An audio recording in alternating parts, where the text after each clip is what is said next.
শীতের মধ্যেও সাত সকালবেলায় আমি রেডি ফেডি হয়েছি যে পড়তে যাব। সকালে বিশ্বভারতী ধরবো বলে আমি এখান দিয়ে টোটো ধরেছি ঝর্ণা দিয়ে। আর আমার থেকে একটা জুনিয়র মেয়ে আশেপাশে বাড়ি, নাম নিলাম না তোর, আমি ছেড়ে দিলাম।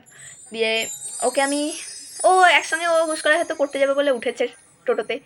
দিয়ে ও উঠাই আমার দিকে তাকিয়ে একটু হাসলো, আমি ওর দিকে তাকিয়ে হাসলাম। কত বছর বয়স হবে? 15, খুব এনাফ, বেশি হলে 15-16 বছর বয়স হবে। দিয়ে দুজনে উঠলাম। প্রথমে একটু কথাটা বললাম, আমি ওকে জিজ্ঞাসা করলাম কোথায় যাবি, ও আমায় জিজ্ঞাসা করলো যে তুমি কোথায় যাও পড়তে। দিয়ে তারপরে ওর ফোনটা বার করলো, ফোন বার করে ও কথা বলছে ওর বয়ফ্রেন্ডের সঙ্গে। কি করছো? Good morning. এখনও ঘুম ভাঙেনি? এখনও ঘুমাচ্ছ? এরম ভাই টোনে ওর কথা। তারপরে চালিয়ে গেল। তো পারমিশন নিল, তুমি অনেক রাতে ঘুমিয়ে গেছিলে, আমি পড়তে যাব বলতে পারিনি তখন, আমি এখন পড়তে যাচ্ছি।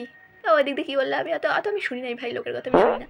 দিয়ে কিন্তু ভাই সাত সকালে আমি এত ডিপ্রেসড ফিল করেছি, আমি আর গিয়ে ট্রেনও পাই নাই, আমি পড়তেও যাইনি, আমি আবার বাড়ি চলে এসেছি।